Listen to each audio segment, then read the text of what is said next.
Hello. Just putting on my lips, as my mom would say.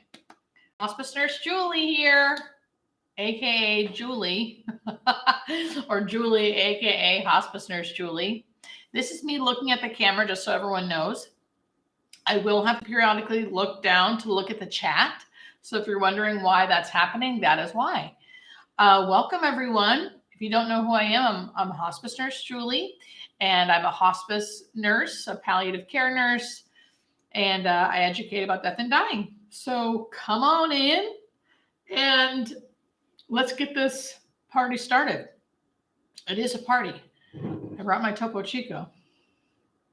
Yeah, let me know where you're coming in from. Thank you. Someone says, you're an awesome nurse, Julie. I can never pronounce the names. Is it Lily? Is it Lilia? Why can't I pronounce names, guys? Hey, Steph, Barbara, recognize you, girl. From Canada. I love me some Canadians. You guys know that. I mean, I love everybody, but okay, welcome everyone. Come on in. Hospice Nurse Julie here. A bunch of people from Australia, from the UK, from Canada, then all around the United States. Makes me so happy. Like I said, you guys, if I'm looking this way, it's because I'm looking at the camera. So hello to everyone. But if I'm looking like this, it's because I'm looking at my computer to look at the chat. So I know what you guys are asking me, where you're coming in from. So welcome. We're going to talk all things death and dying related, best I can. I'm going to get if I don't answer your questions right away, please just keep asking them. A few housekeeping rules. Well, no, I'll get to different things. Hold on. Let's get to the questions first. So Holly says, hello from Texas. I stumbled upon your channel a couple of months ago. My dad died June 23rd. And that's still really weird to say. Probably really weird for me to say it out loud too. So Holly, I'm glad you're here. It was very, very peaceful. That's good to hear. That makes me very happy. However, I know it's still really sad and hard. Heather M and Megan, who are my subscribers, thank you guys. Heather says, greetings in hospice, 6 weeks with malignant bowel obstruction, ovarian cancer, have a PEG for drainage of the GI contents placed 7 months ago. Other than pain meds, what else? How else are they managed? So the only other way I would manage anything is anything to suction, Heather. Again, I have to be very careful with medical advice. So I have to say things in general ways, and this is kind of specific, but in general, sometimes when people have uncontrolled nausea and vomiting, I don't recommend this, but you could do like NG tubes to suction, or your PEG to suction. Sometimes that can help. And there are tons of different types of aggressive antiemetics, which is like anti-nausea meds, if people are familiar. I don't know if you already do this, but I love compazine suppositories. So yes, it's rectal medication, but I really find it helpful. I'm not sure if you've already done that or not, but a lot of times if it's irretractable, meaning like it won't stop the nausea, sometimes basically like suctioning your stomach down through either using your PEG tube or through an NG tube. But of course, talk to your hospice doctors, Heather. Hey, Megan. Nice to see you. Nice to see you, everybody. Welcome. Hospice Nurse Julie here. Just getting to the questions.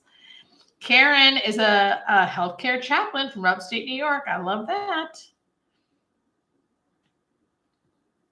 Okay, Cindy. So I'm going to get, Cindy says, hospice couldn't tell me what the brown fluid was coming from my husband's nose as he was actively dying.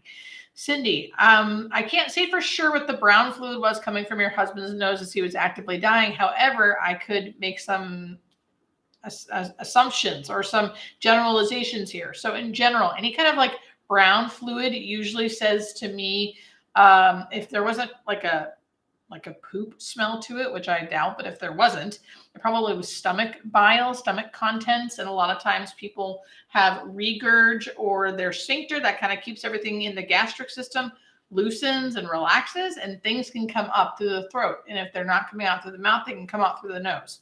Also, sometimes there's drainage because of sinuses. So those are two things that it could be. Tell me how to pick a hospice. Brenda, I would take word of mouth. I would actually look on Yelp, take word of mouth. And also you can go on Medicare.gov and they can talk to you about how to pick a hospice and who's accredited and who's good and who's not good. But I also would use word of mouth and know that once you're signed on to hospice, if you don't like your hospice, you can always switch to a different hospice. It's a pain in the butt, but you can do it. Thanks, Miss Taylor. Just wanted to pop on and thank you for your guidance and info. My mother passed yesterday. Oh, wow. Well, thank you for even being here. And thank you for saying that. Mary says she's a hospice RN from Chicago. Thanks for teaching us all. It's so needed. Thank you so much. Thank you so much for all your hard work. Thank you, Megan, for all your love. I think you guys can tap hearts on the screen. I don't know how you can like the live. I know it helps me if you do, but I don't know how to do it. Hi, Julie. Saturn says, hi, Julie. Love what you do. And thank you. Coming in from Florida. Question.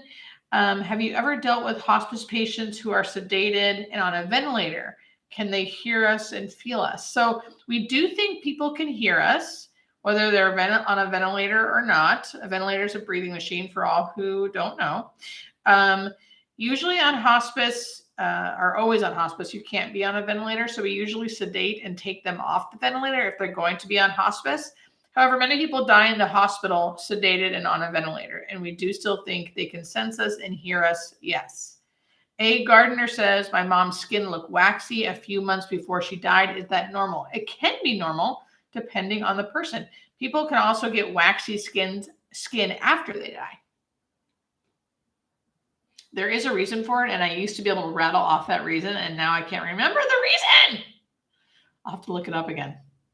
What happened if someone's allergic to morphine? What would they do instead? So there's definitely other medications we can use besides morphine. First thing I would do is look into what kind of allergy they had with the morphine, because a lot of times some of the things that people say they're allergic to morphine for usually just means they had one of the harder side effects of the medication. So we'd usually look into that first. And a lot of times, if you're not getting IV morphine, if you're getting it sublingually or through a pill, it doesn't affect you as much and you don't have that many side effects. So it just depends. But there are other opioids we can use. I mean, tons of other things we can use.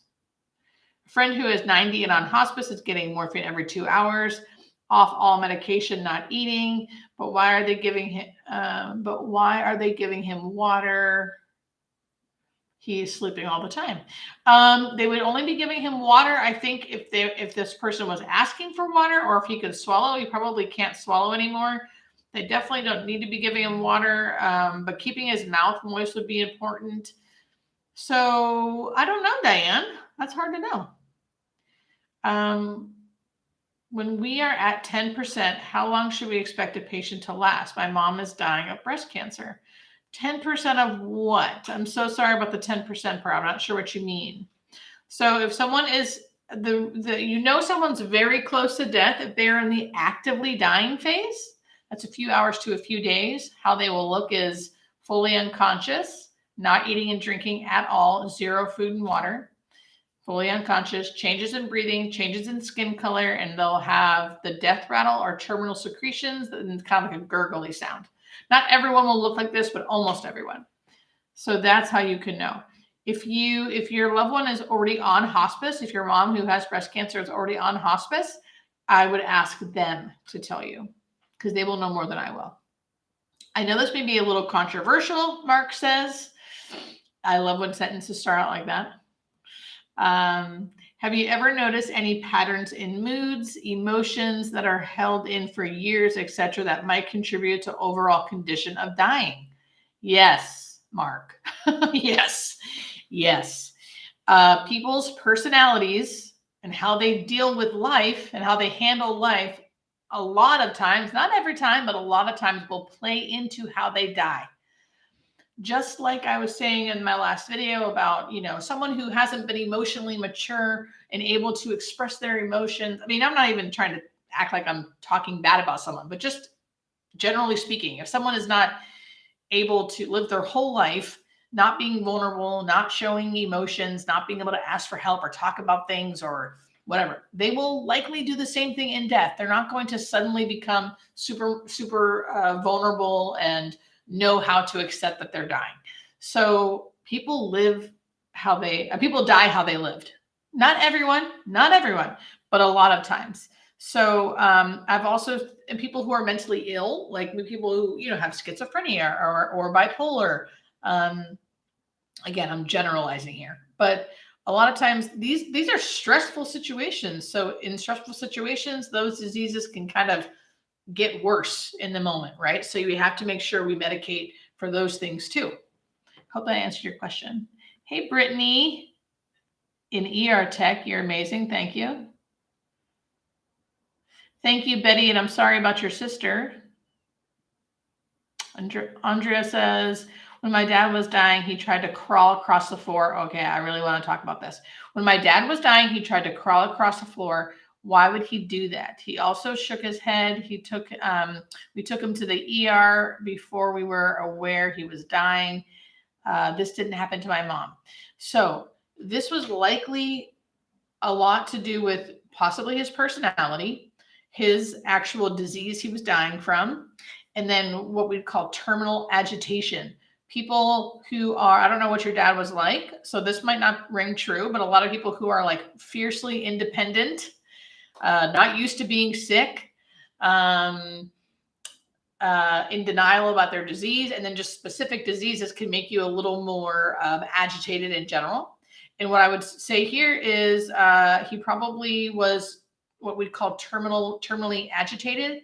People like that often have falls because they're often trying to get out of bed, and they will not sit still. They will keep getting out of bed. They're not really fully with it, right? You can't like reason with them to be like, Dad, don't get out of bed. You need our help first to go to the bathroom. You can't get out of bed. You can't reason with them because they're not fully there anymore for whatever reason. So I have a feeling that's probably what happened there, but it's really hard. It's really hard. Feline says, I'm probably saying her name wrong. I'm sorry. Before mom died, she had dementia. Suddenly she woke up, recognized me, which she didn't before. An hour later, she died in her sleep. Oh, there was the death rattle, but otherwise she just looked normal. Wow. But she recognized you beforehand. Oh, thank you, Megan. Megan says, Megan is a subscriber of mine. So she has these little like Hospice Nurse Julie emojis, and it's hilarious for me to see. If you're allergic to morphine, we can definitely try other medications. Have you ever seen the soul or spirit leave the body? I know a medical worker who says they've seen it leave the body. Do you think it really is the soul or something else? I have never seen the soul or spirit leave the body. I have no idea what that is, but I do believe we have souls and spirits. That's my own personal belief, though. So it doesn't really matter what I believe. I have never seen that with my own eyes. I don't think that doesn't mean it's not happening, though. I feel like in general, if I were to have any kind of gift, I would say it'd be like a feeling thing. So I don't necessarily visually see stuff with my eyes, but I do feel like I feel things. And I do think some people that I see actively dying, meaning the last few hours to a few days before they die, sometimes when I see them, I feel like they're still there. Maybe not fully conscious, but they're still there. And some people feel like they're not there anymore. And it's just like their body. So I think it just depends on the person. And really, that's just me talking. Like, there's nothing to do with hospice nursing or anything like that. But I do feel like witnessing people take their last breath has made me feel like death is beautiful and sacred. Like, that's the feeling I get. I think it's a little easier for me to feel that because the grief is not there, because it's not my loved one dying, right? So me as the outsider, kind of the third party, watching it all and trying to facilitate and help and do things, it feels like sacred in the moment. Hi from the Adirondacks. Adirondacks. There we go. Please tell people that, like my dad, they warned me they were going to tell him he had 2 weeks to live. When that happens, it really hits them and they can go much faster. Okay, let me reread this really quick, Mary Lou. Please tell people that they were going to tell him that he had 2 weeks to live. When that happens, the reality hits.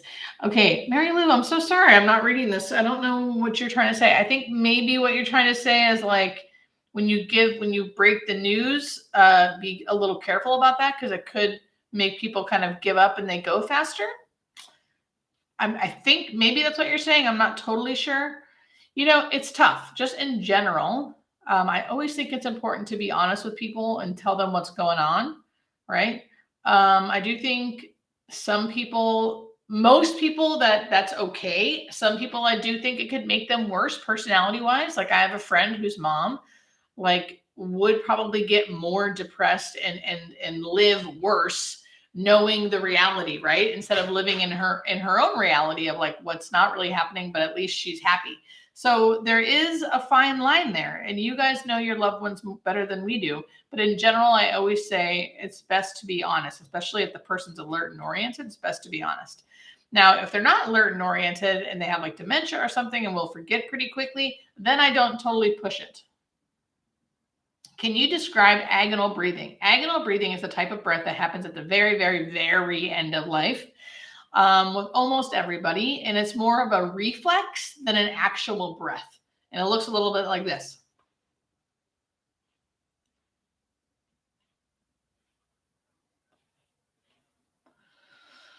I have to take a deep breath right there because all of that motion I made right there, I was not expanding my lungs. My lungs were not opening. So agonal breathing is more of a reflex, not like it's more of a where you're not actually taking in air. Now, I say all this not to scare you or freak you out or traumatize you, but because it looks really bad, especially on a dying person. But it's the most normal thing ever, and it's literally a bodily reflex that's happening with the body. Your loved one is not there. They are likely already dead, even if they were hooked up. A lot of people who are hooked up to monitors when they're doing that, they have no heartbeat. It's just a body reflex.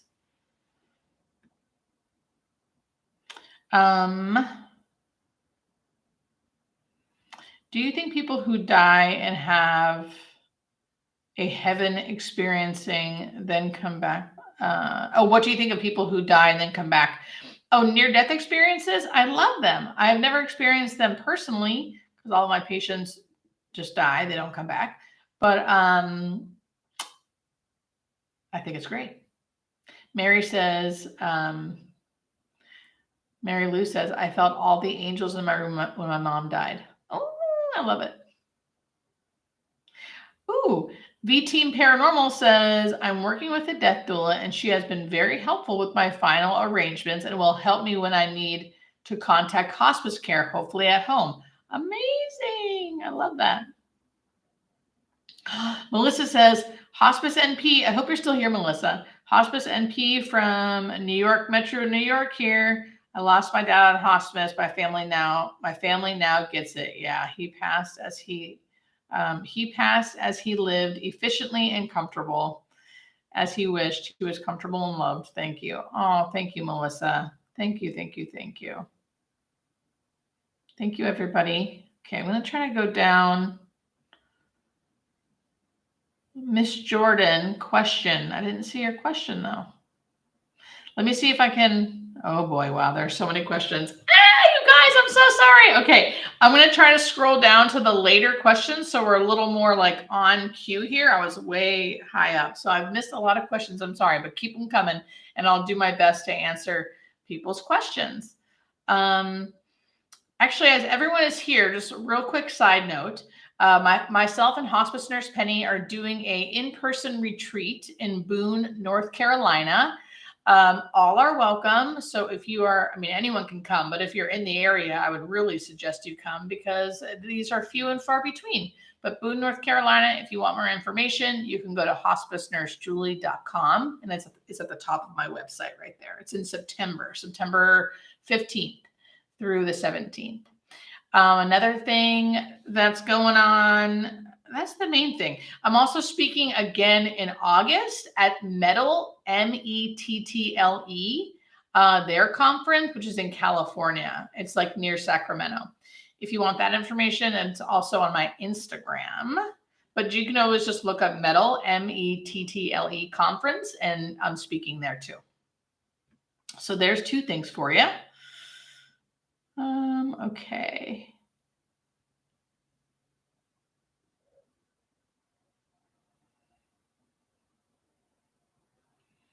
Thank you, Renee.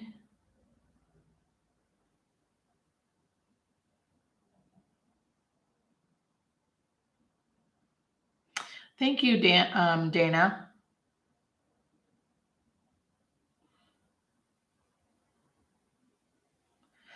Don't mind me here, you guys. I'm just taking a hot second to try to read some questions here.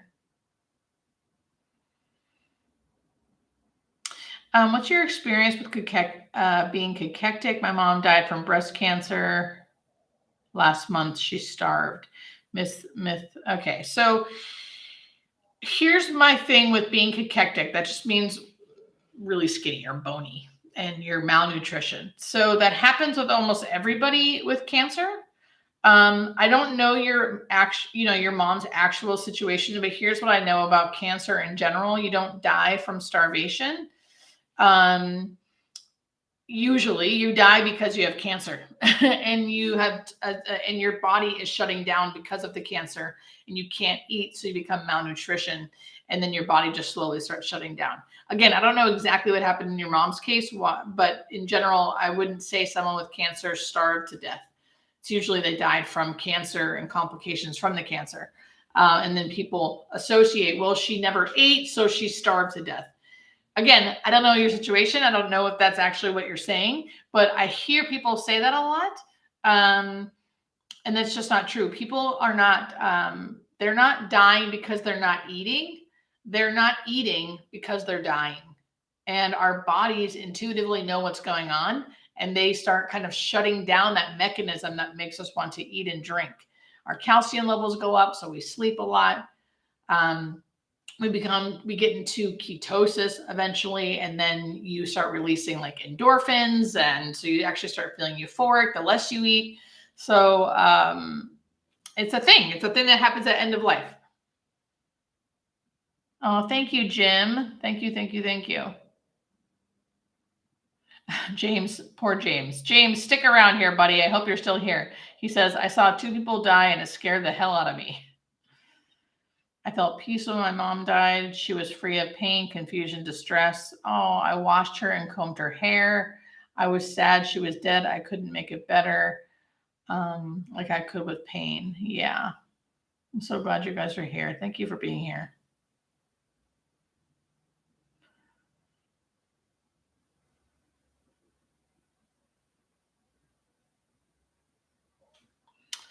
How did I get so good looking, Travis?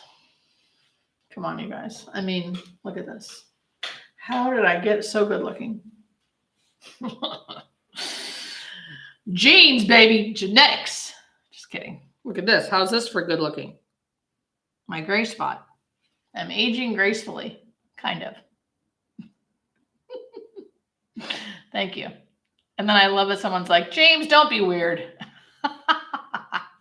You guys.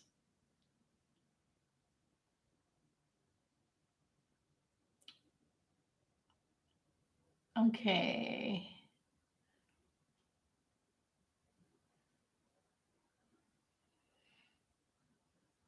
You guys, okay, so my dad, okay, so Jim says this. My dad left us as he found us. Oh, wait, found Joe's hand. Joe was in the room with my dad prior to both of them dying. Joe had lost his hand in the train accident back in 1936, and then he saw his sister, Judy, who had Down syndrome. I think I missed some of this, but I think Jim is talking about some end-of-life phenomena, which happens when sometimes at the end of life, people start seeing their dead relatives and loved ones. I love that. Welcome, everybody. Come on in, you guys. And thank you for talking amongst yourself in the chat. This whole point of me going live and doing things like this and and having a membership, which you don't have to do, but I do have a membership. It's $4.99 a month. If you are really into this stuff and really looking for answers, it's easier for me to have smaller groups like that so you guys can talk amongst yourself, and I can give you, and I can be in there and answer your questions a little easier. So that's the whole point of me having a membership, so people can do that and talk to each other. And then also I love that you guys can come on these lives and chat amongst yourself here, because I can't get to everyone, but I love forming kind of a community where people can talk to each other and relate to each other. Grieving can be hard, and knowing other people have done it and are doing it too can make us feel less alone. So thank you everybody who's kind of talking in the chat and helping each other out. Hi, Julie from Nova Scotia. What are your after-death spirit visitations? 2 weeks after, okay, this is a good one. 2 weeks after my dad left, I had a tremendous spirit visitation. I told the story on my channel a couple of days ago. Freeman Jones, that's amazing. So I personally, with my hospice patients, none of them have visited me after they died, except for one, and that was when he was dying. I felt like he showed me what it was like to die. I have a whole video about it. A lot of you guys might know that one. But I have had visitations in my dreams from my friends who have died. Very interesting, right? Very interesting. I have not with my hospice patients, though. I think they might know. They've never come to me as like ghosts or spirits or anything either. I think they might know that that I might be freaked out. I'm wondering if you've ever considered writing a book about your experiences and how you witness different ways people have dealt with this issue. Old Biker, I like your name. And surprise, surprise, I am writing a book. Just takes a long time to write a book. So I have a publisher, I have a book deal, I have all this stuff done, and I'm just in the process of doing it.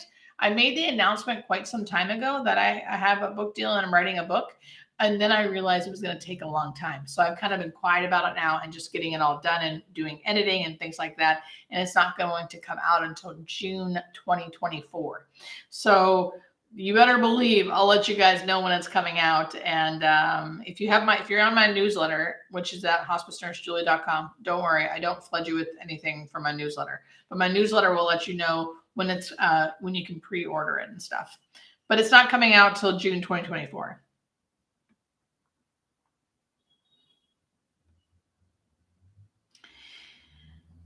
Have you ever seen hospice nurses get close to family members? Yes, of course. I think as nurses, we need to work really hard at having good, appropriate boundaries. Appropriate boundaries are important in hospice nursing.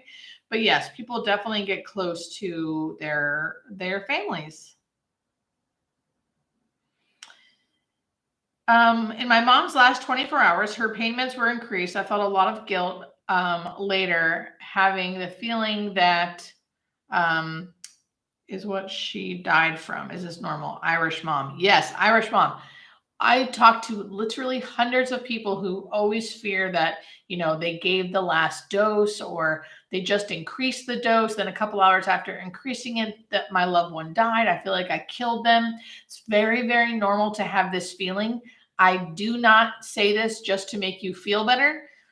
No, that's not why they died. And I'm not saying it just to make you feel better. That's really not why they died. Sometimes we have to increase pain medicine so someone can be more comfortable. They would have died whether we did that or not. But because we did that, they died more peacefully. So tell yourself that. And I was talking to a woman, I can't think of her name, Megan something on Instagram. She thinks that because she's like a professional, does this for a living, but then her dad died, and she still, even though she knows better, still has this obsessive feeling that like, what if I should have done more, or I could have done more, and why didn't I do this, and did I give too much medicine? And she thinks it's almost like a way to grieve, because then if you're kind of focusing on that, you're not focusing on like the sadness of them being gone. And I think it's all very normal. But just to ease your pain a little bit, you for sure did not do anything wrong. For sure. How do medical professionals predict how long a patient has left on Earth? Ooh, this is long-winded. This is a hard one. So the further you are from death, the harder it will be to predict. The way we do predict is just through experience. So we have a lot of experience. I have 15 years experience dealing with very specific diseases and watching people going through this. So you can really tell once because you see it all the time, kind of how long someone has. So the further they are from death, the harder it is to tell. So if a hospice nurse is saying to you, it's kind of hard to tell, maybe 6 months, maybe a year, it's because they mean that. But if they say, it's kind of hard to tell, I'd say maybe a month or 2 months, they probably mean that too. And it's just because we see this all the time, and we see specific diseases all the time, and we see certain signs all the time. So that's how we know. But again, at the end of the day, we don't know for sure, right?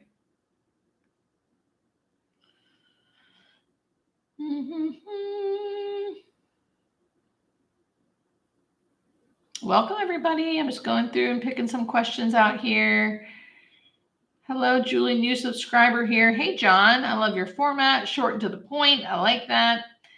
I'd like to do something similar. Both my parents were on hospice, and I totally appreciated their help. Thank you, John, and thank you for being there for your parents.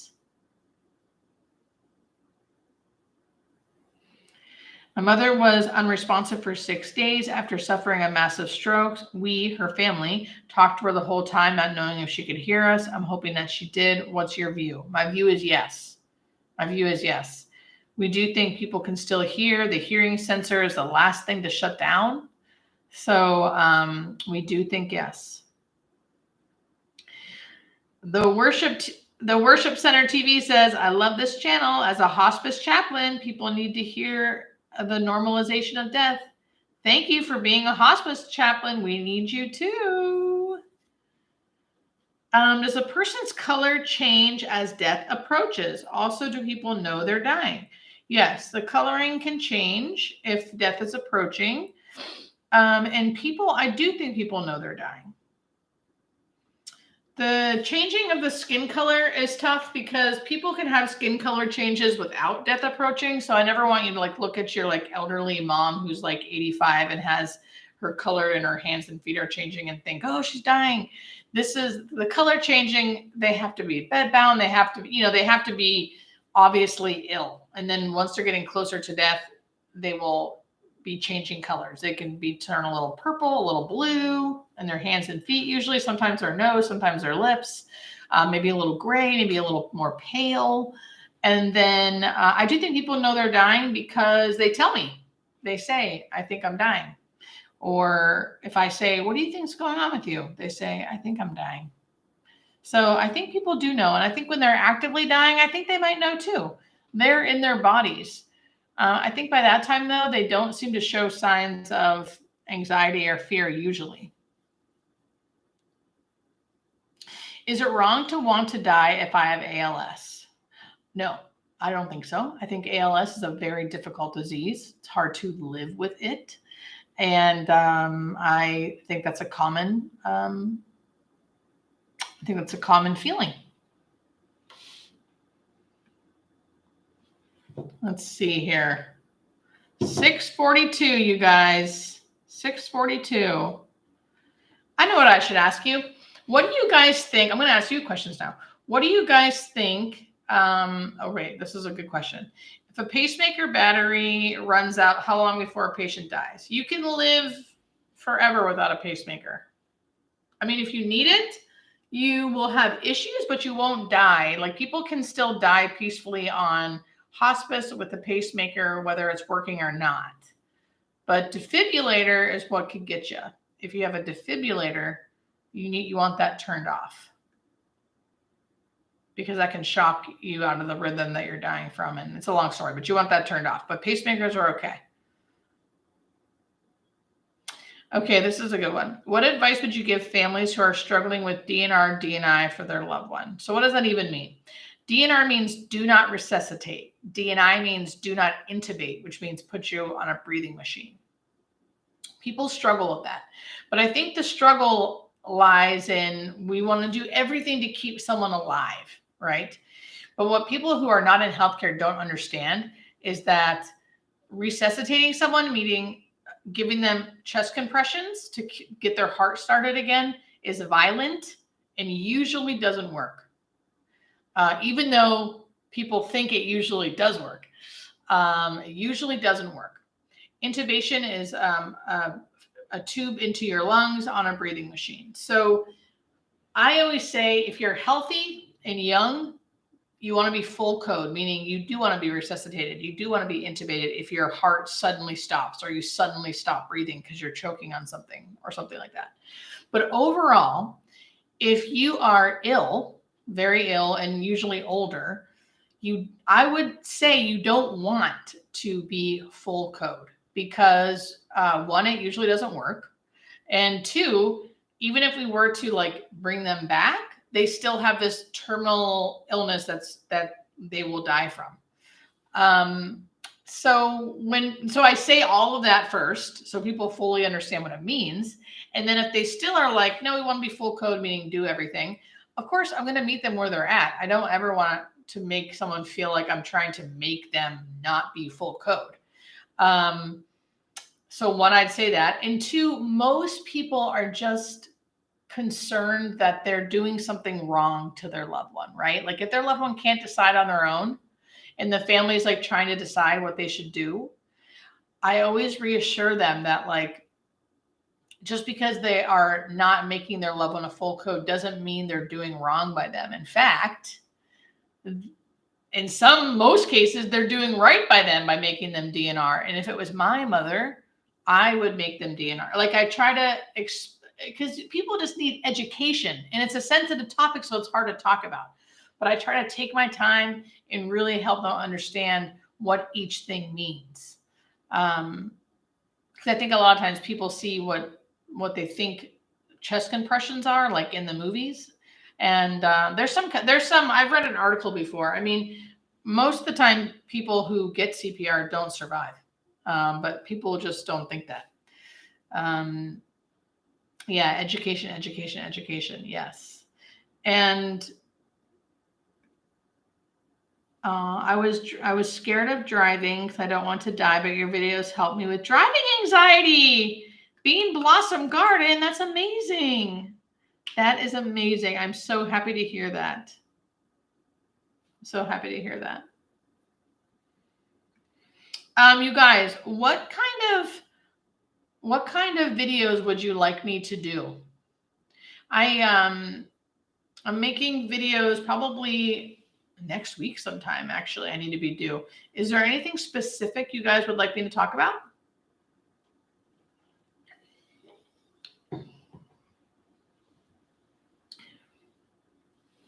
Can you give a person with a pacemaker CPR? Yes. Your shorts are my fave. Good. Okay. That's great. I can do shorts.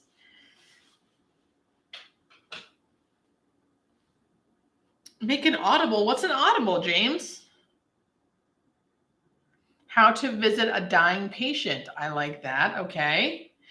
Jim, I was thinking about doing a podcast, maybe once a month, having someone on. Explain that hospice does not kill people. I actually have a video about that already, Sharon. But I like that idea. How people die from non-Hodgkin's lymphoma. Okay. I can do a video about that, and I can do a video about kidney disease. Yes. Fulfilling patients' last requests. I love that. More info on DNR. I like the visioning videos. Okay. I love this. Faith Piper, he's responded to treatment, but now meds to the bone. Sorry, that's painful. Dying with diabetes, type 1. Holly, that's a complicated one. I mean, it's not actually complicated at end of life, but to make a video about that, I will try. I will say that I don't run into it that much. And in the ones I have run into, it doesn't seem to be a huge issue, especially when they're very close to end of life. Oh, my Audible book. Yes. When my book comes out, it will be in Audible form and you can listen to it and I will be the voice of it. So I hope you like my voice. Thank you for all these suggestions, guys. Patty, thank you for being here. Grace says, a video suggestion, how to screen for the best end-of-life care. That's good. Yeah. Heather M, one of my subscribers, membership. What's up, Heather? What? Discuss pathology of specific disease states. I like that. What to expect with them while on hospice, how the disease-specific symptoms are managed. I love that, Heather. I will keep doing those. Yes, I will keep doing those. My sister had strong laxative 24 hours before dying. It was messy all night. She had only eaten bites of food in weeks prior. What was coming out of her? She died endometrial cancer. So what was coming out of her? So people think, and not just you, everyone thinks that if you're not eating or not eating a lot, you really shouldn't be pooping a lot. So they don't care if someone's only pooping every few days or so. But really, someone should be having bowel movements like every day, every other day, because your bowels are sloughing off, even if you haven't had much nutrition. So I think that's probably what happened. And then finally her body was like, oh, and just let it all go. So it probably could have been built up. And also people should still be having regular bowel movements, even though they're not eating. Ooh, Heather says, also cover the rights of hospice patients, how to interview a prospective hospice center. Yes, you guys, I want to do those. That's very good. I like that. My sister chose hospice over going home, so she had hospice in a facility. Once she arrived and felt confused, she looked at us and asked, am I dying? Your videos helped me say to her, yes, you are. Oh, Betty, you're going to make me ugly cry, girl. That makes me so happy. That is so beautiful. And I'm so sorry that how hard that may have been, but I think to give your sister that gift of the truth and to have you guys connect in that way, probably one of like the hardest things you can do, but also one of the greatest acts of love you could do. And that really means a lot to me. And thank you for delivering the truth to your sister. I don't know. That really moves me. That really moves me. Thank you. Thank you for telling me that. How do you cope with losing patients? My sister wrote a letter to the doctor that did my mom's surgery to let her know we appreciate him for what he did. Oh, he was torn up. You know, Leslie, I was an ICU nurse for many years, and I really didn't enjoy that. And I really thought we were doing a disservice to a lot of our ICU patients. So to go into hospice and then see how much we help them, even though they still die, really means a lot to me. And I'm really passionate about educating about it and helping people be comfortable with the end of life. And I really, really, really love my job. So it doesn't feel super hard for me. I feel like I have a good understanding that everyone dies, including myself, including my family. We're all going to. And because of that, I don't feel like death is the worst possible thing. I feel like suffering is far worse. So I don't find it super sad. And I find it like it's like an honor. And yeah, that's why. So it doesn't get me all torn up because of that reason. Like if they're going to die, I'm glad they're dying this way, if that makes sense. Now, don't get me wrong. There are some cases where I'm just like, seriously, I can't take, because of the age or whatever, right? Some things are really sad. And then I got to take a break when it's like that. You know what I mean? But in general, I really love what I do. So it's not super hard for me. And I really believe in it. I really believe in this. If you haven't noticed, yeah. And I think people like surgeons and stuff are not built for that. Surgeons are used to like saving lives. So if someone dies, it's a harder time, I think.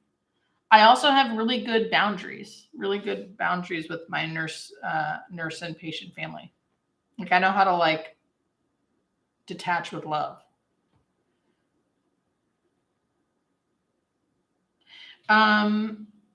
How to get along with the assigned hospice nurse in your home, please. I like that. That's a good one. I'm gonna answer all these questions, you guys, and I can actually answer that right now. Sometimes personalities don't click, and you don't click with your hospice nurse. That can be true.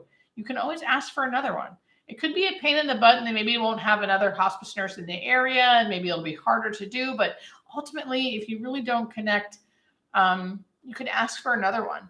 You could also try to have a family meeting with the social worker to like all talk together about the things that are bothering you with the hospice nurse. Maybe they can be a little more open and do things a little different. That could help. Jay says, "Hi, Julie. I'm a medical social worker. Do you find that doctors are reluctant to tell patients they're dying? It's been my experience with patients that have cancer mets many times." Yes, I do find that. Not totally. Like as I'm writing my book, which again won't be out for June, but until next June. But as I'm writing that, I find when I reread what I'm writing, right, that it sounds a little like accusatory of other people, like this, and I don't want it to be like that.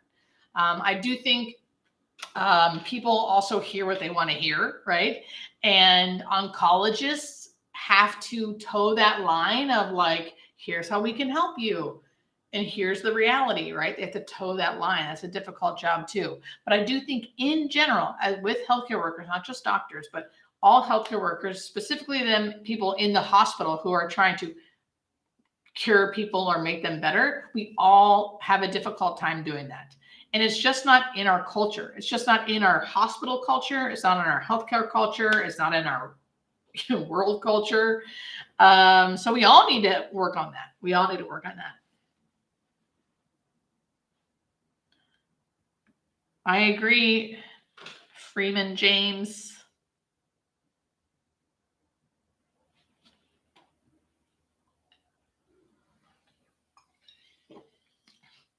Patty Wood said, "We had a hospice nurse who kept telling us she was tired from working a double. Meanwhile, my mom just died. Didn't really care how tired she was." Yeah, Patty. Yeah, Patty. I don't really care how tired she is either. What the hell is wrong with this person? It makes me really angry. If stuff like that happens, you guys can say stuff to people's supervisors. This is why, so this is a whole soapbox I can get onto. Nurses shouldn't have to be working doubles. Nurses shouldn't have to be working. I can be a really good nurse because I work for a unionized company where they can't force us to do overtime. They can't force us to do doubles. They can't, right? So I have the bandwidth to care for people. When people don't, they get like that. I'm so sorry. I'm so sorry. Yeah. Thank you, everybody who's so kind in the comments. Okay, you guys, it is 6:57. I have to go work on this book. I'm Hospice Nurse Julie, in case you don't know. Thank you for all of your questions. Thanks for everybody who's been here for a while. I see all of your names in the comments. I really, really appreciate you. Thank you so much. Again, Hospice Nurse Julie across all pages. If you want to be in a more like a even smaller group, it does cost money, which people don't like. But if you are very interested, it's $4.99 per month, and it's my memberships in YouTube. That's just a smaller community. You get you get certain things with it. You can look it up if you're interested. I also have the retreat coming up in September in Boone, North Carolina. All that information is at hospicenursejulie.com at the top of my website. And I'm speaking in Sacramento or near Sacramento in August. You can look that up at Mettle, METTLE.com, I think. There'll be a ticket. So you can look at my Instagram too. I can help you there. What else? My newsletter will help you. I'm not going to bombard you with emails if you sign up for my newsletter, which you can on my website, but that will help you know when different things are coming out and places I'm speaking at and things like that. All right, y'all. I'm from Pennsylvania. I don't say y'all. I don't know where that came from. I'm doing another live this coming Wednesday. So I'm going to start trying to do them almost every Wednesday around the same time. Okay. You guys are the best. Megan, thank you so much for all your support. Thank you for all. Oh, there's Queen. Queen, try to ask me the questions in the little membership group. If you can. If you ask me there, I can try to answer. Can't give medical advice though, just FYI. But okay, you guys, thank you so much. I have to look at the camera. Thank you so much. Bye, Megan. Bye, Heather. Bye, Queen. Okay, bye, guys.